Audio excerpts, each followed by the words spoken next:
Okay, so Parshas B'chukoisei. So B'chukoisei means, we could break down the word a little if you like. So Chok means statute.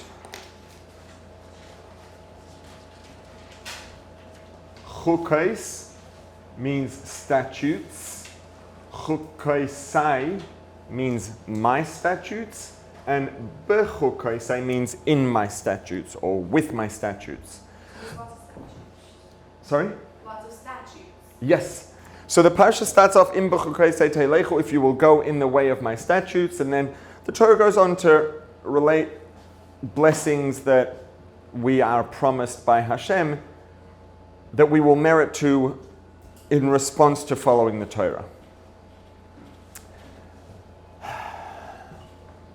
I say merit to, and I didn't use the word reward, even though they are a reward, and the reason is because they're not primarily a reward, right? There is a fundamental, Rambam says that one of the Yud Gimel Ikrim, one of the 13 most fundamental tenets of Jewish faith is schar va'onesh, reward and punishment.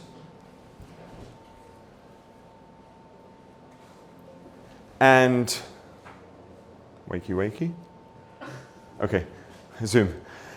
Is reward and punishment. So we do get rewards and punishments, but the truth of the reward and the punishment is that they are actually primarily just the natural consequences of our actions. And the truth is that in life in general, the most powerful and fulfilling and motivating rewards are the natural positive consequences of our actions when we do things that produce positive outcomes. And the most powerful and effective deterrents, let's say, or sources of lessons to teach us how to behave better in the future are natural negative consequences of our actions. The power of the reward of the fulfillment that a person feels when they work hard and when they achieve something is far greater than, it might not be as intense in the moment, but it's far deeper, far more powerful and far greater than money, candy, whatever the reward might be that someone could provide outside of the natural consequence.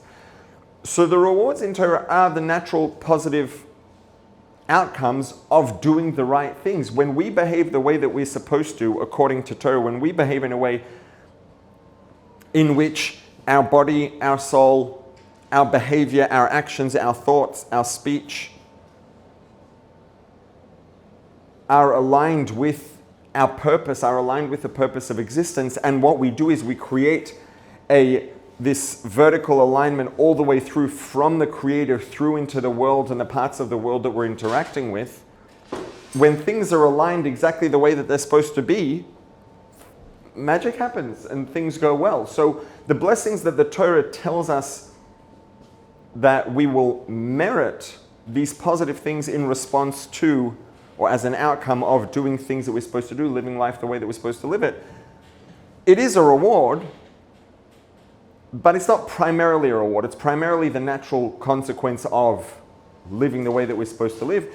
And it happens to function very effectively as a reward. The same thing is with punishment, right? We talk about punishments after life, Gehenna, very uncomfortable experiences that a person's soul may experience as a result of an quote unquote punishment for the way that they behave.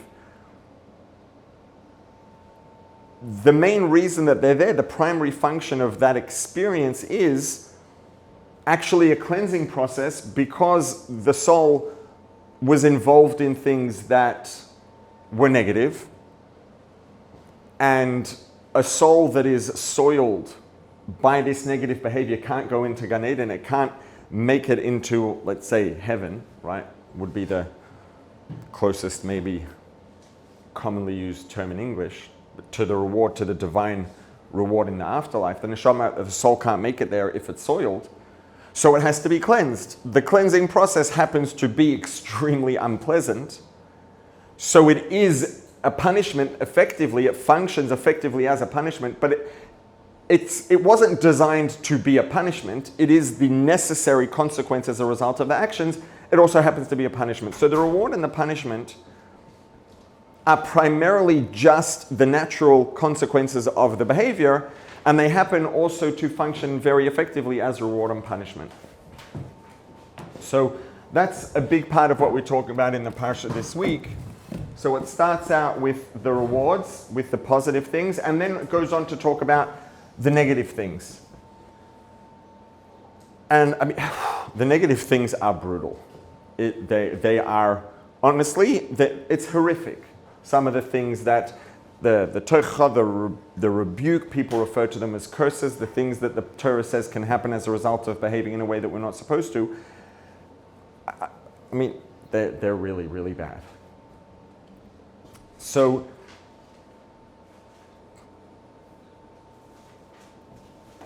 actually, the one part of, or what we're going to talk about here ties in very nicely to being immediately after Lag BaOmer. Lag BaOmer is, right, it's the Hilula of Rabbi Shimon Bar Yochai. It's the day of, let's say, when Rabbi Shimon Bar Yochai's soul continued its journey free of his body. And that's the way he saw it, and that's why he asked, before he passed away, he made a very strong request of his students that they should celebrate the day of his passing. They shouldn't mourn, they should rejoice and celebrate it, which is a big part of what the celebrations of Lag BaOmer are about. And Rabbi Shimon Bar Yochai, why would he celebrate? Why would he ask his students to celebrate the day of his passing? Because, I mean, it really, if we look at all the different parts and angles of this, it comes together perfectly and it actually makes perfect sense. What's Rabbi Shimon Bar Yochai most known for? Bingo, Zohar.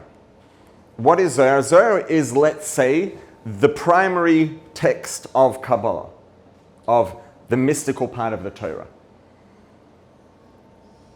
What does mystical mean? I mean, not the definition of the word, but in Hebrew, the way we would refer to it is Pnimius HaTorah, the inner part of the Torah.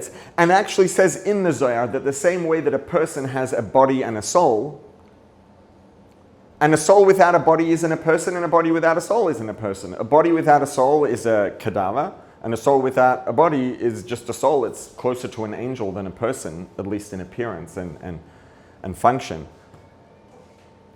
And Rabbi Shimon Bar Yochai says the same way that you can't have a person without either a body or a soul, they have to be both because that's what a person is. The same thing is true of Torah. Torah has a body and Torah has a soul.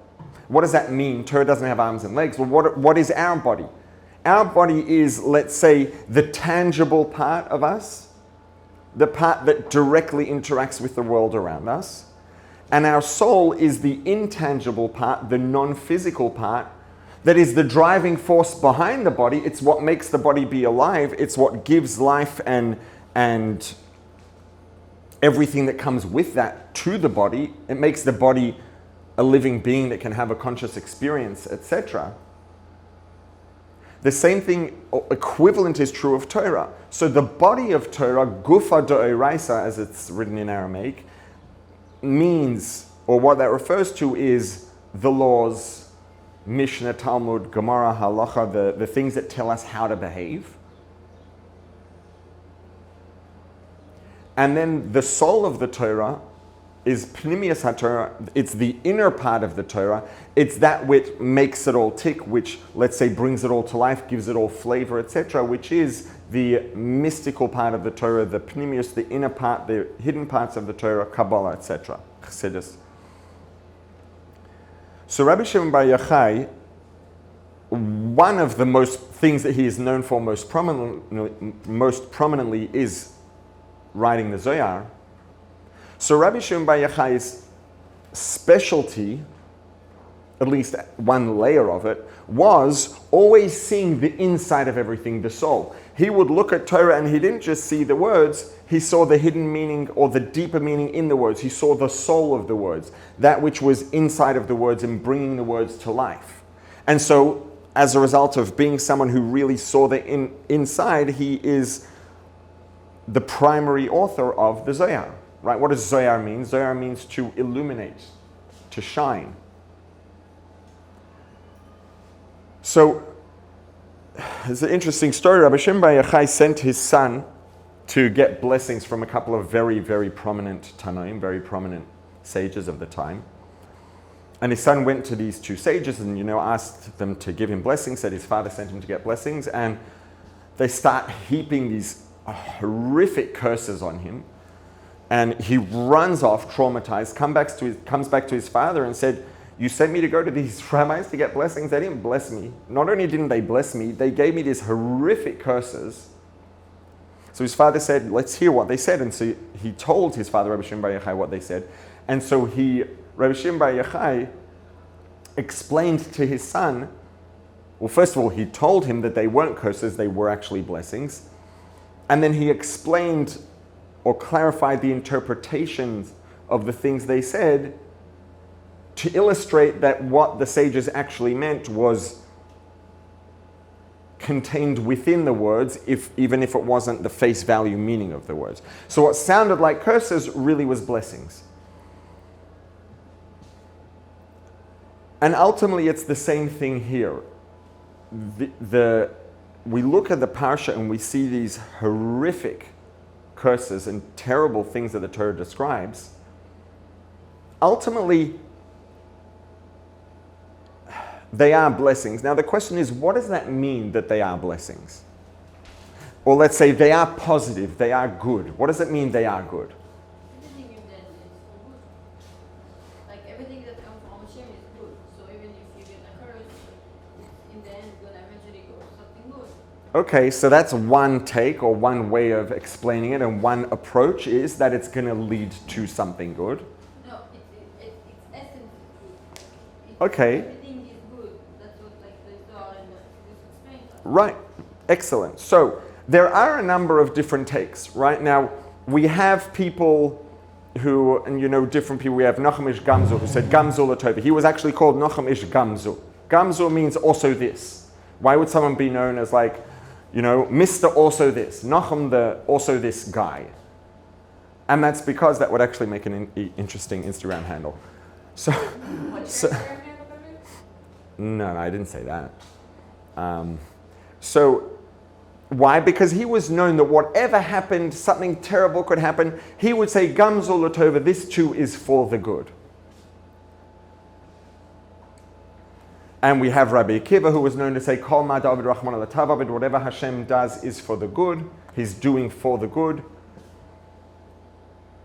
Now, when it comes to these things, there are some very nuanced differences between them.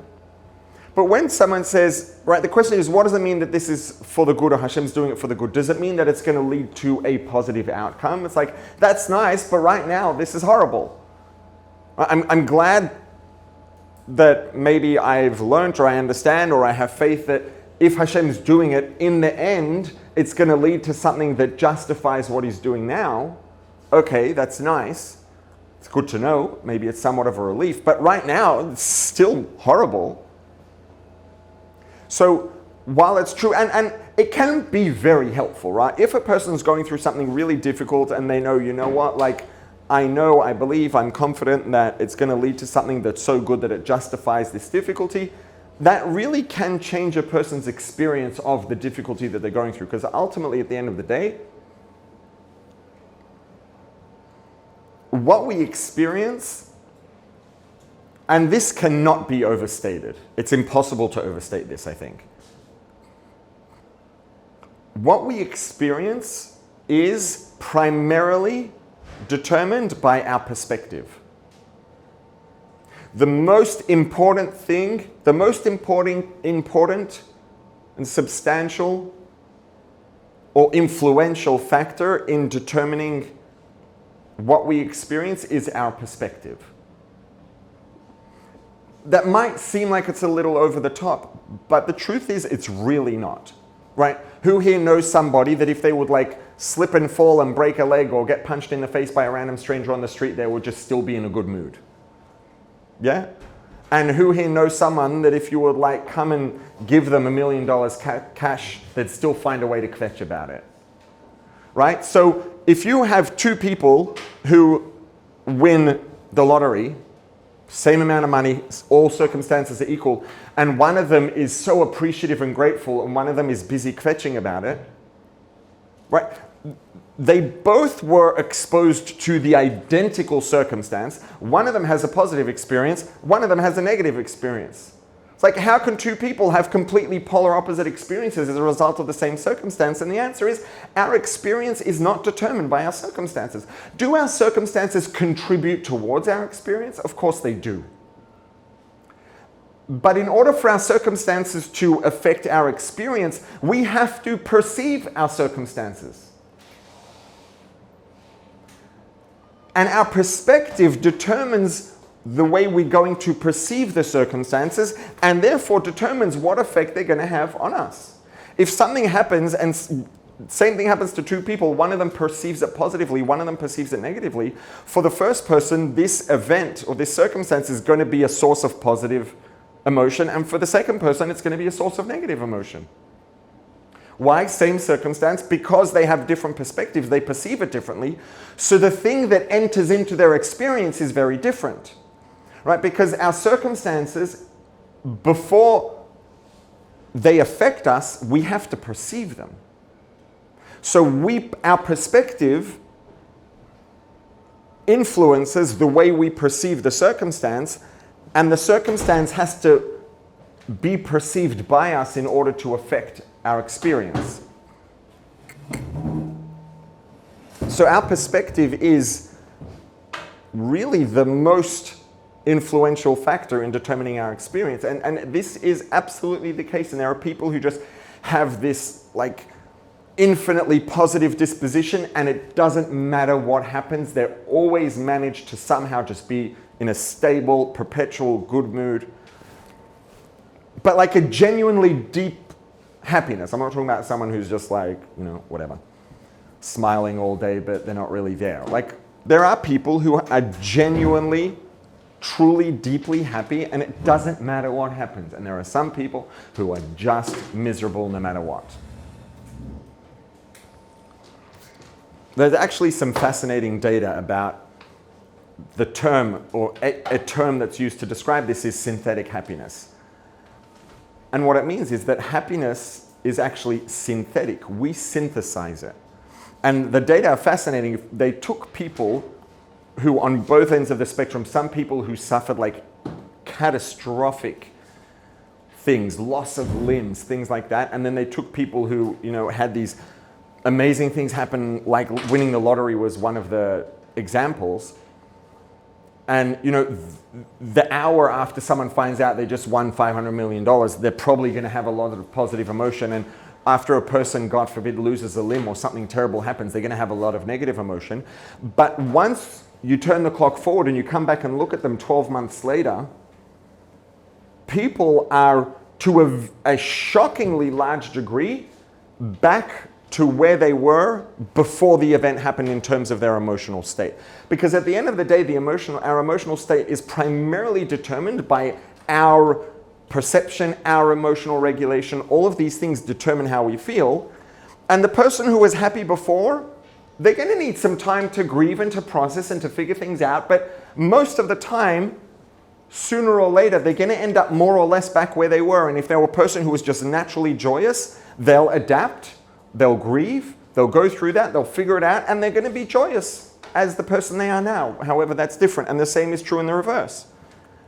Right? So our perception ultimately determines our experience more than anything else. So even if all that a person means, let's say when they say that this terrible thing happens and Hashem is doing it for the best. Why? Because there will be a positive outcome downstream that justifies this. And justifies this means, in a sense, it's like saying that this negative thing is an investment. Nobody is going to...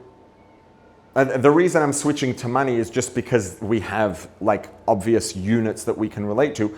If someone says to you, do you want to make a really good investment? Invest $1,000 in my business, and in 6 months I'm going to give you back $1,001. It's like, over 6 months, the amount of value that the money lost over those 6 months is probably a lot more than that $1 that you're giving me back. It's not really a very good investment. If someone says, give me $1,000, invest $1,000 in my business, and in 6 months I'm going to give you back $1 million, that's a good investment, right? An investment. Now, why would a person do that? Or why is that what does the term investment mean? To invest means to put something in. When someone invests money into a business, let's say, or into whatever it is, there is a degree of sacrifice there. When someone says, I'll invest $1,000 in whatever it is, it means they have lost access to that $1,000 of money for the term of the investment. Right now, a person might say, it's not worth it for me if someone comes and says, invest $1,000, I guarantee you, and let's assume that it's reliable, which it never is certainly, but let's say someone has a very high degree of confidence they're going to invest $1,000 and they're going to get back $1,100 in 6 months. One person might say, you know what, like I would have been using that $1,000. It's not really worth it for me to lose access to that $1,000 for 6 months just to get $100 extra. And someone else might say, I didn't really need it, so I don't mind losing access to it. It was going to sit in the bank anyway, and this is a better rate of return than I'm going to get in the bank, so I'll invest it. Right? The bottom line is that there is some degree of cost, which is losing access to that thing. And the question is, does the benefit justify the cost? And whether or not the benefit, the profit at the end justifies the cost determines, is it a good investment or not? So now let's say, an exercise would be another good example. If someone, let's say, generally most people, if they go a few times in a row and exercise consistently, they will be able to start enjoying it even if they really didn't in the beginning. But let's say that someone just hates exercise. They hate going to the gym. They hate going for a run or a walk. And every time, and they do it 5, 6, 7 days a week, and they hate it every single time.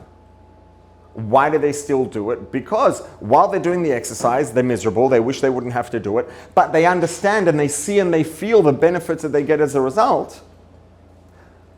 So because the benefit is larger than the cost, the amount that their life increases, or their quality of life or health and longevity, all of the above, are going to increase and improve, is greater than the extent to which they don't enjoy doing the exercise. So the outcome justifies the cost. Sometimes people make bad investments. Sometimes people do things because they think the outcome's going to justify it, and it doesn't. But Hashem doesn't do mistakes. Hashem doesn't make mistakes. Obviously, like the concept of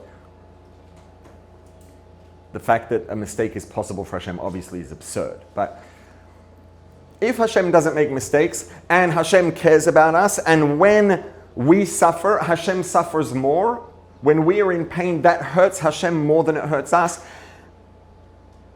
Then it's simple math that if there is something that is unpleasant for us, that is causing us pain, that is bad, however we want to exactly word it, the only way Hashem could possibly be allowing it to happen, or making it to happen, both, is if there was a benefit on the other side of it that was so great that it justifies the pain or the suffering, the negative. Otherwise Hashem wouldn't do it. Hashem wouldn't subject someone to 100 units of pain to get 10 units of positive at the end. It doesn't add up if we could measure it, if there was some sort of consistent unit. So a person can say and understand with clarity, well, if this bad, painful, whatever we want to call it, thing is happening in my life, obviously there is a something downstream that's sufficiently positive to justify it, otherwise Hashem wouldn't do it, which changes our perspective, which changes the way we perceive the negative thing, which already has a very substantial impact on how this affects our experience in the moment. But ultimately, it's still negative. And to get to the real positive thing is a weight, it's downstream. Then there's another more complex and deep way of looking at it, which is not only is it the case that if Hashem does something, let's say, that we would call bad, it has to be that there's a positive, something downstream that's sufficiently positive to justify the negative in the present? But even the bad in the moment that it happens is actually positive. Right? And I would guess, I was going to say I'm sure, but I'm not sure. I'm relatively confident that if we all, think for a minute, I would expect that all of us could come up with certainly at least one, if not numerous examples in our lives where there was something that happened, and at the time we were disappointed, we were frustrated, we were miserable, we were really sad, upset. And then at some point down the road, whether sometimes it's 60 seconds later, sometimes it's a year or two later, we look back and we see how that was actually something that was so positive, and we're so happy that it happened and so appreciative of the fact that it happened.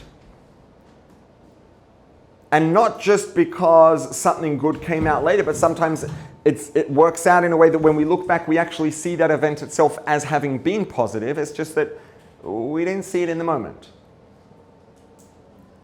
So not only is it the case that if something negative happens, there has to be a positive outcome downstream, but everything that happens is actually good.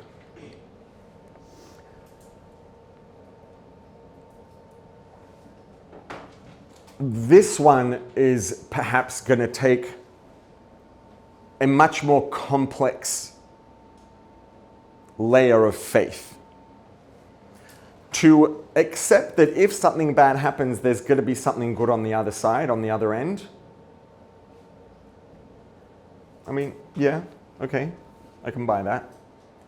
For a person to be in a moment in which something miserable is happening, and to be able to have a faith that is so deep and rock solid and so complexly developed that they can look at this negative thing and appreciate sufficiently that not only is there going to be something positive on the other side, but this itself has to be positive by definition.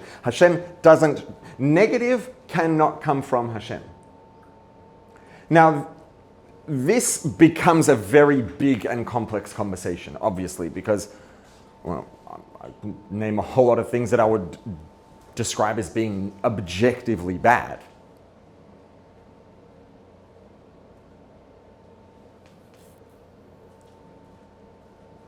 Question is, what does objective mean? And objective according to which metrics, which perspective, which view? But ultimately, let me put a step in between that'll maybe make it a little less difficult to accept, perhaps. Right? Because at the end of the day, like, I could list a whole lot of things and we would all say those are bad things that happen, period. Right? And so in a sense, maybe this comes back to, the number one question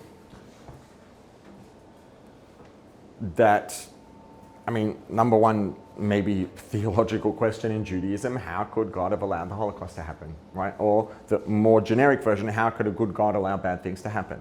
It's a good question.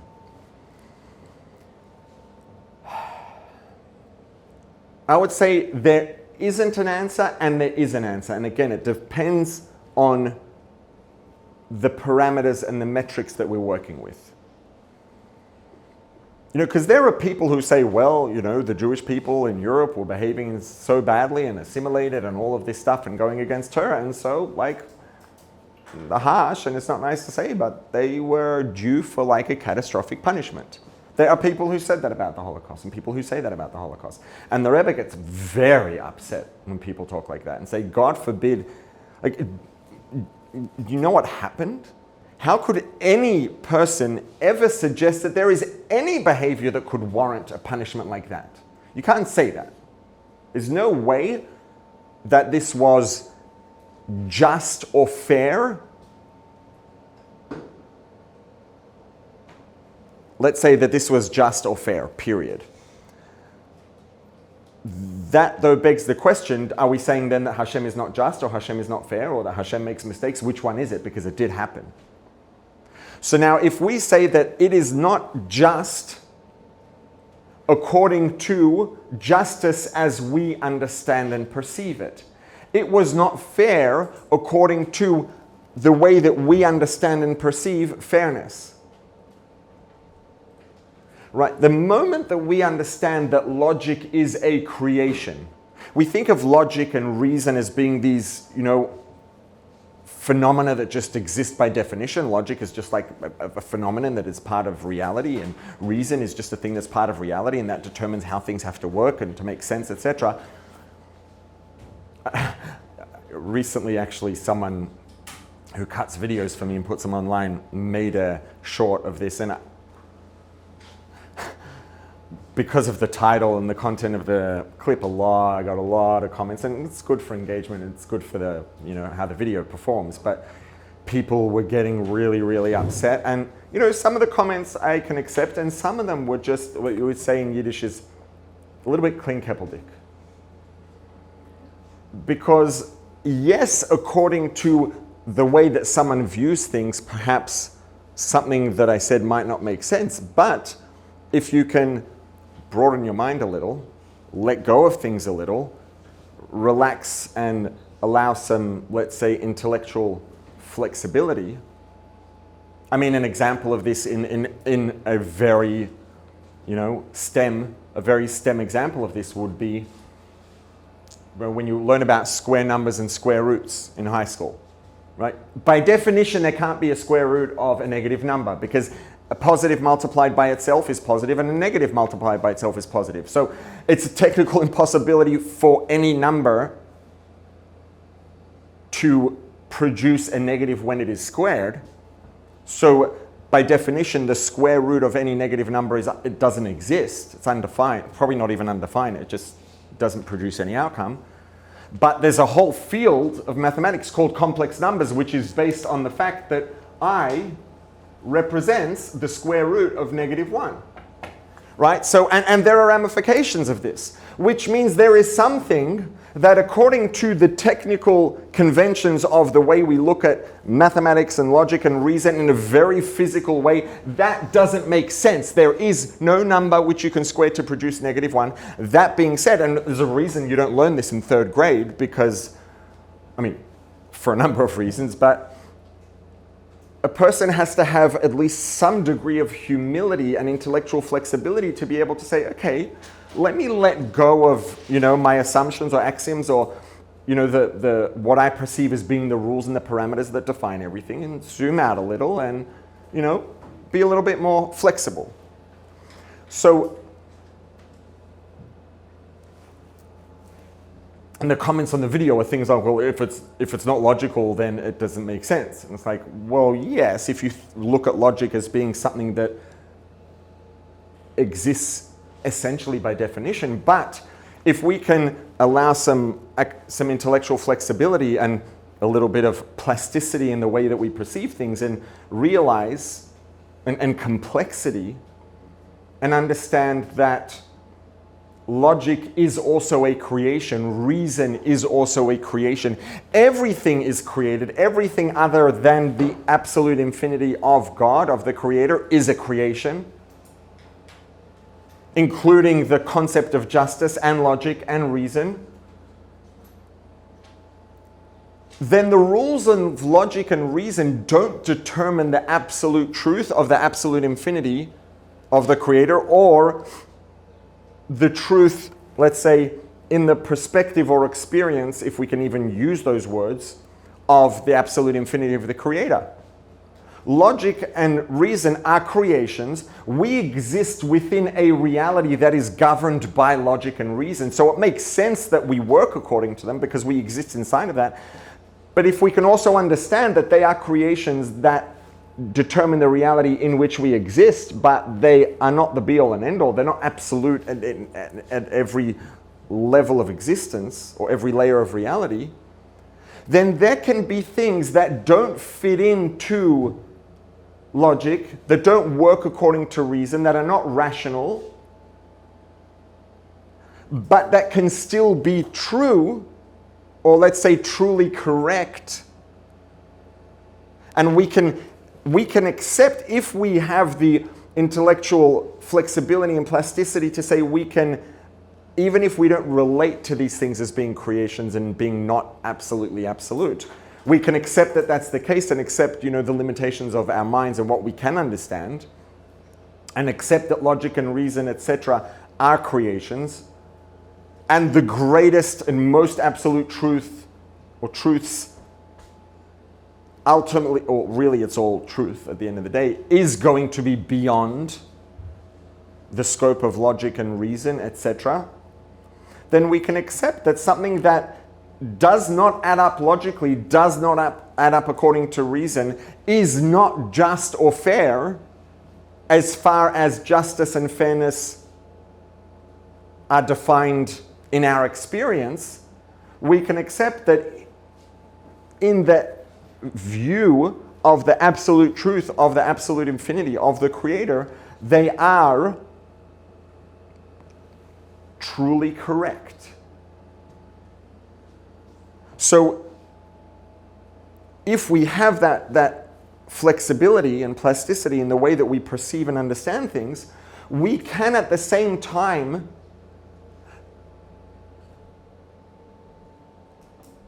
be in a position where we don't feel like we need to justify or explain, because anybody who looks at what happened in the Holocaust and says that was deserved, that was fair, that was just, at best is severely misled, or needs some guidance or help at best. And we can accept that that wasn't fair, it wasn't just, it doesn't make any sense, and there is no way that you can explain that, justify it, within the parameters of these creations known as logic, reason, etc. But we can accept that there is the most absolute truth which is beyond that, and according to that, it clearly is truly correct. And if that absolute truth is the absolute truth of the Creator, of Hashem, then yes, ultimately, it has to be the case that it is absolutely good. Now, I would never say, oh yes, the Holocaust was good. God forbid.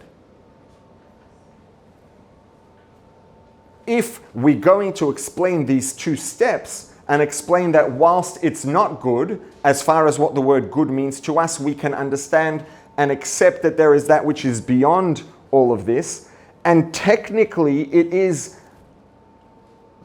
truly correct in the most absolute sense, which means that it is technically good in the most absolute sense.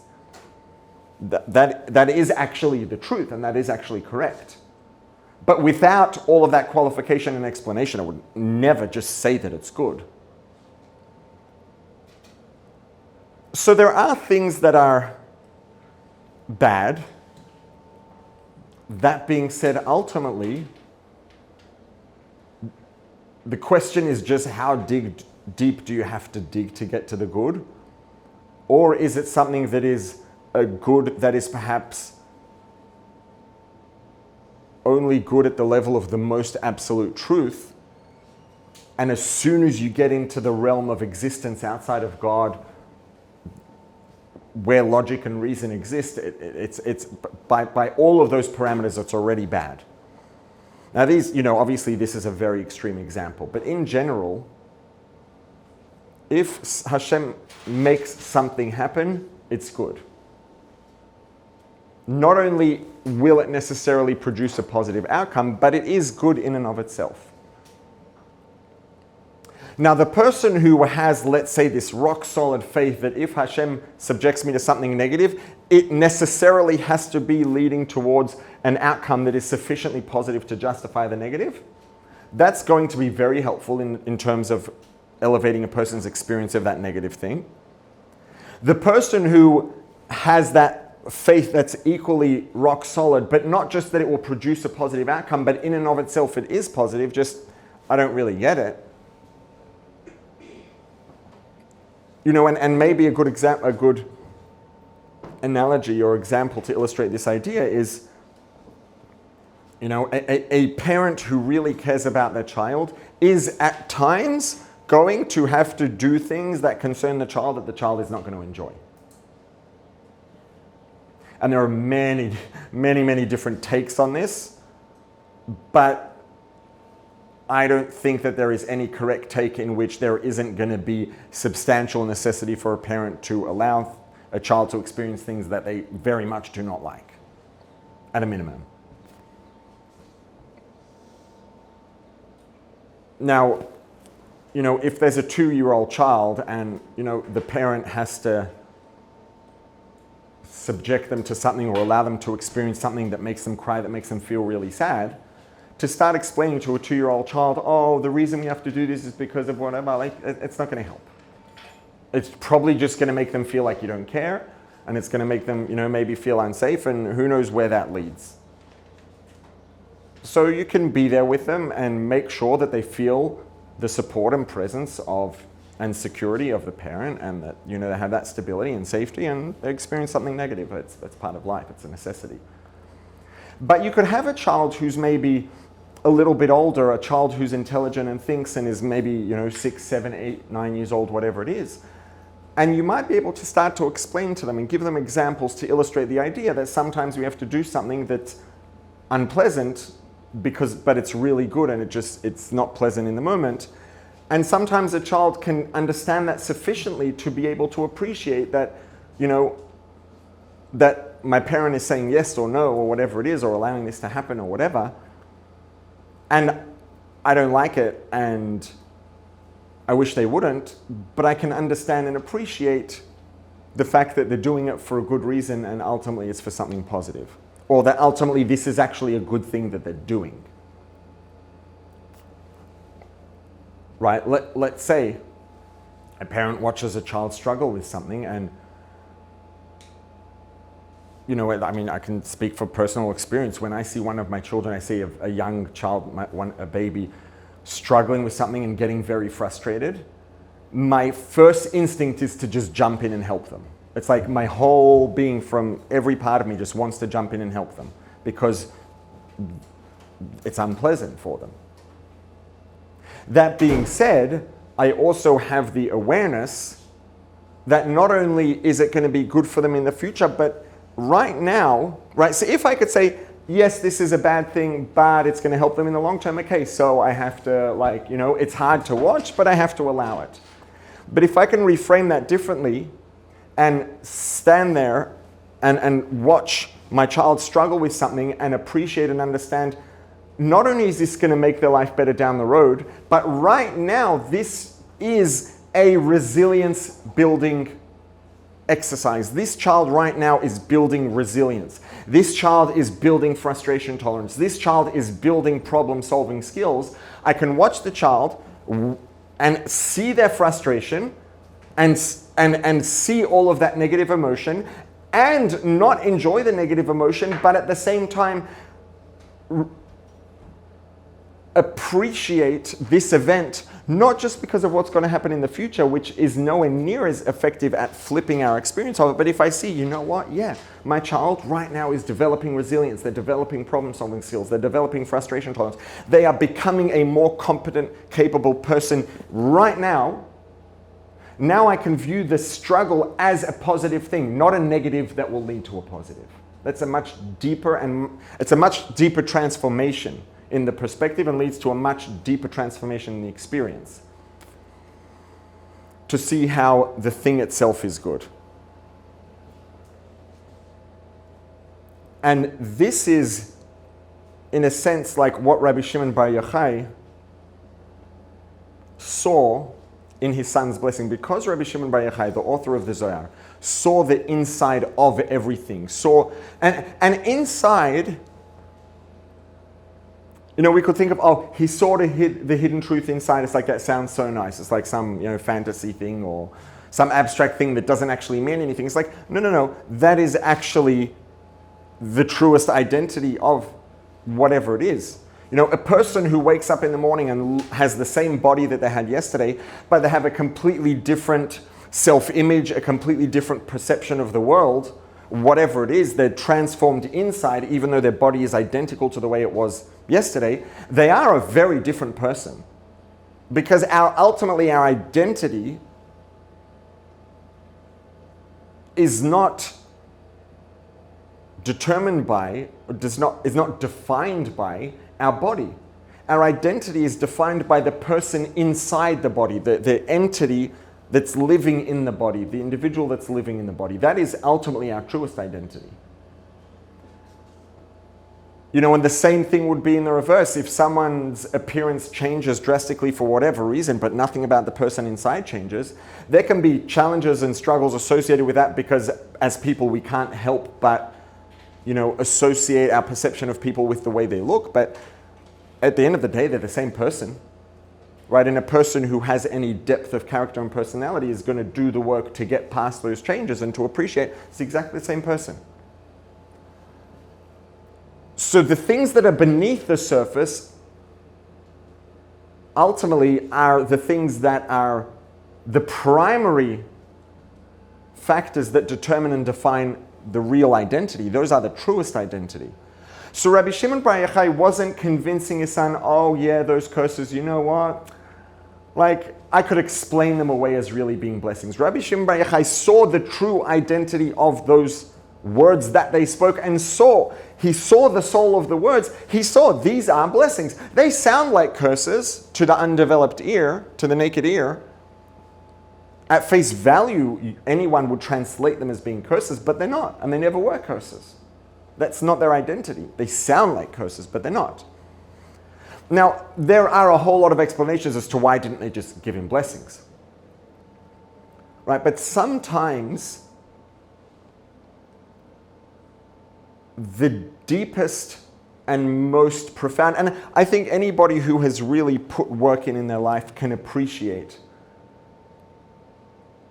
the greatest progress that we've made, the greatest blessings that we've had in life are always invariably associated with substantial unpleasantness, substantial pain, substantial difficulty, substantial challenge. It's just the way it works. Now, when we can look back with 20/20 hindsight and realize that negative thing or difficulty or challenge or pain or whatever it was in and of itself actually a positive, we look back and a person, you know, and you'll hear people look back and say, you know, this tragedy happened or whatever, and actually in retrospect, it was the best thing that ever happened to them. And they mean it genuinely, because now they see that it never was a bad thing, it actually was a good thing, and it was maybe the best thing that happened. And there is never going to be an ice cream or a candy or a promotion or a raise that's going to be able to produce the same depth and power of improvement in a person's quality of lived experience as those really difficult things.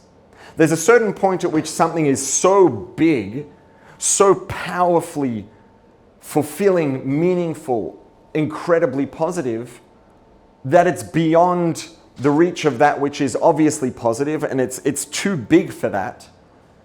And for whatever reason, it has to be presented through something negative. It has to be hidden. It's too big to just be perceived at face value. So the blessings that Rabbi Shimon Bar Yochai's son got were actually blessings that were too much to be able to just be spoken at face value. They had to be buried in and presented through something that was negative. And the same thing is true in this week's Parsha. What looks at face value, and there are interpretations, and we can see how every single one of them is actually interpreted as a positive thing. But perhaps the most important part of this is to understand and appreciate that those are not just fluffy, nice words.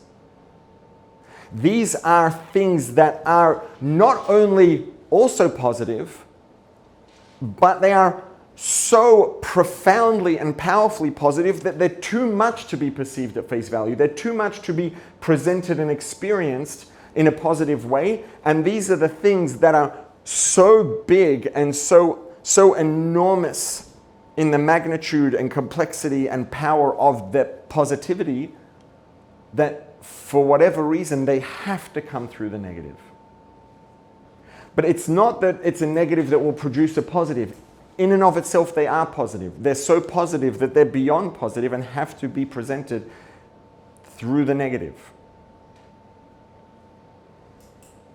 And these are the blessings we get in this week's Parsha. And specifically taking the Rabbi Shimon Bar Yochai approach, which is not just, oh, if this is bad, there has to be something good on the other side. But if we can take that approach where we can start to see the positive in everything, and this is ultimately something that Chassidus really gives us the tools to do, to develop this ability to not only understand intellectually, but to really appreciate and feel that there is more than meets the eye to everything, and that the truth of things is not what meets the eye, it's what's beneath the surface. As we work on really integrating these ideas and believing them in our heart and in our body, not just in our mind, we become more and more able to encounter things that are difficult and, we would maybe describe at face value as being bad. But because of the depth and complexity of our appreciation of the realness of that which is beneath the surface, we can appreciate in the moment the positivity of them, and it can completely transform our perception of them. And as our perception of those things get transformed, our experience of those things gets transformed. And it ultimately can actually make something be positive in our conscious lived experience, not just deep down beneath the surface, because we perceive it the right way. And this is the gift of the Pnimius HaTorah that we got from Rabbi Shimon Bar Yochai, Chassidus, etc. Have a good one.